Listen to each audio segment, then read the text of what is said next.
Hi everyone, I am Apoorva Gijare. I am an HOD of User Experience Design at MIT in Academy of Engineering School of Design, Pune, India. I'll be presenting my paper titled From Empathy to Cognition, a behaviorally informed pedagogical framework for experiential UX research in design education. This research explores how we can deepen the learning experience in UX design education, moving beyond technical skills to cultivate a more profound understanding of human behavior and context.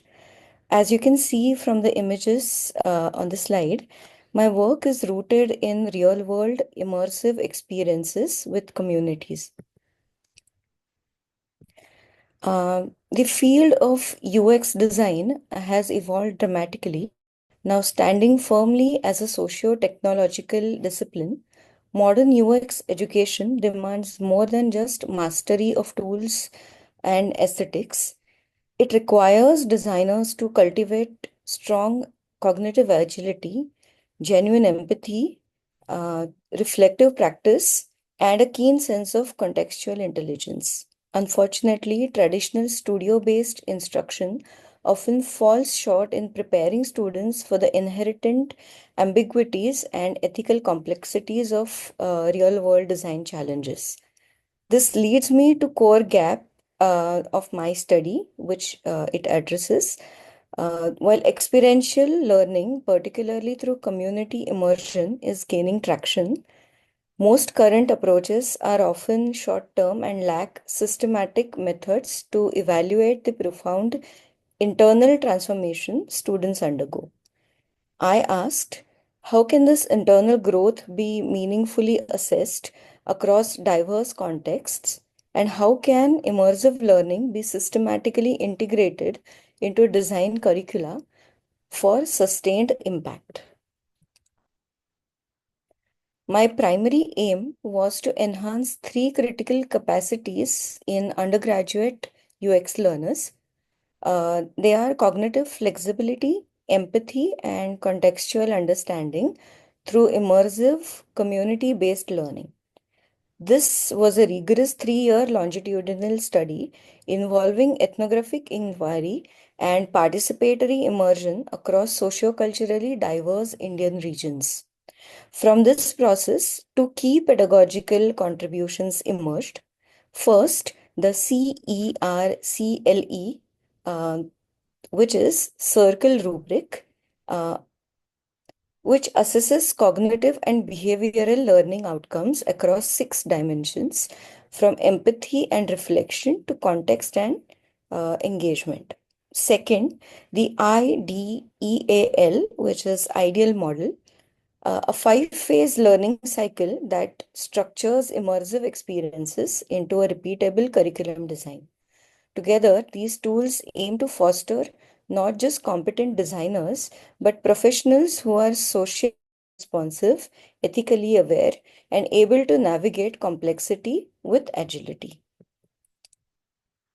My work draws on several fundamental theories. Kolb's experiential learning theory suggests that meaningful learning occurs through a cycle of experience, reflection, conceptualization, and application, all of which are very central to immersive UX learning. John Dewey, much earlier, spoke about the moral dimension of learning through lived experience, which is especially relevant when students work with marginalized or culturally distinct communities.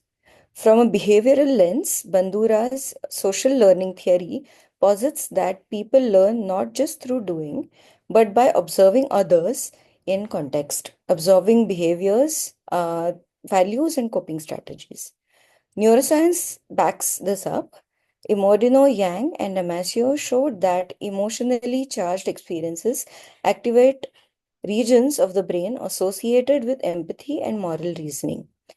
Yes, as researchers like Gray and Joshi pointed out, most UX pedagogy still focuses on final deliverables, which are wireframes, prototypes, UIs, uh, and fails to track how students evolve as thinkers and ethical designers. This gap between theory and practice is precisely what my study addresses. Turning now to the methodology, this was a longitudinal mixed methods study conducted over 3 academic years. My goals were threefold. First, to examine how immersive fieldwork impacts six core learning dimensions, which are cognition, empathy, reflection, context awareness, learning agility, and engagement. Second, to develop and validate the circle and ideal frameworks. And third, to propose a scalable, immersion driven model for UX education. I worked with 57 undergraduate students and six participated in deeper narrative and sit-down interviews. As you will see on the map on the slide, immersion sites were spread across India, including tribal villages, coastal towns, urban low-income areas, and semi-urban transitions like Alindi. This diversity of context was intentional.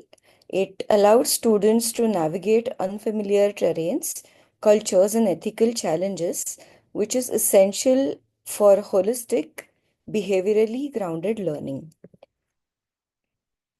My data collection followed a robust, again, mixed method approach. I began with pre-immersion surveys to establish baselines, capturing students' initial assumptions, problem framing skills, and confidence in unfamiliar contexts. Post immersion, students completed a second survey combining Likert scale ratings on empathy and user centered framing, along with open ended responses reflecting on ethical dilemmas and perspective shifts. Additionally, I conducted in depth interviews with the students who consented. Uh, there was a select group of students allowing for rich qualitative insights into their growth across both the parameters. Student design artifacts were also evaluated during the by my faculty colleagues and me. Quantitative data showed measurable growth, while qualitative responses were thematically coded to identify behavioral patterns and learning progression. This comprehensive triangulation gave me nuanced, evidence-based view of student transformation. The findings revealed statistically and pedagogically significant growth. Survey data showed 28% increase in self-rated empathy scores, a 25% rise in contextual awareness, and a 22% gain in confidence for reframing user problem post-immersion. When we evaluated student design artifacts using a circle rubric, the highest scores were in engagement at 4.4 out of 5 using the circle, followed by the empathy and context. This confirms that students were not only designing with users in mind, but also incorporating social, cultural, and behavioral dimensions into their decision making. Such data strengthens the case for using structured immersion and reflective assessment in UX education. Beyond numbers, the qualitative reflections were particularly powerful. We coded over 160 thematic markers from student responses. Words like perspective shift, cultural humility, and moral discomfort appeared repetitively. One student shared how they initially thought the problem was simply about building a website, but immersion helped them reframe it as empowering artisans through digital storytelling. Another reflected that the real issue wasn't a lack of technology, but deeper concerns like trust, access, traditional customs. These are not just reflective statements, they are indicators of deep behavioral transformation. They show students were moving from solutionalism to truly ethical contextual design thinking. This study affirms that immersive learning, when guided by structured frameworks, can deeply impact user UX learners. The circle rubric helped make invisible learning visible. enabling faculty to assess not just students made, but how they thought, felt, and evolved. The ideal model provides a practical structure to replicate this learning, so immersion isn't a one-off field trip, but a recurring scaffolded experience. Together, they can transform design education, uh, moving it from focused to human focused. And these models help applicability beyond UX. In healthcare design, service system, education policy, and social innovation, any field that requires designing with empathy and complexity. Like all research, this study has limitations. It was conducted at a single institute, and while the findings are strong, broader validation is needed. The depth and duration of immersion varied across cohorts, which may have influenced reflection quality. Some elements of rubric scoring involve faculty subjectivity, which we are working to address with inter-rated reliability training. Language barriers also pose challenges, particularly in tribal regions. Looking forward, I plan to test these frameworks across other institutions, digitize the circle rubric into a reflective analytical tool, and track alumni to assess long-term impact on professional practice. I also envision integrating AI-driven learning platforms to give real-time feedback on student growth. In conclusion, this study contributes a behaviorally grounded, replicable model for experiential UX pedagogy. It shows that empathy and cognition are not abstract ideals. They are teachable, accessible, and deeply transformative when paired with authentic field exposure. Circle and Ideal offer a structured yet flexible way to embed ethical, reflective practice into design education.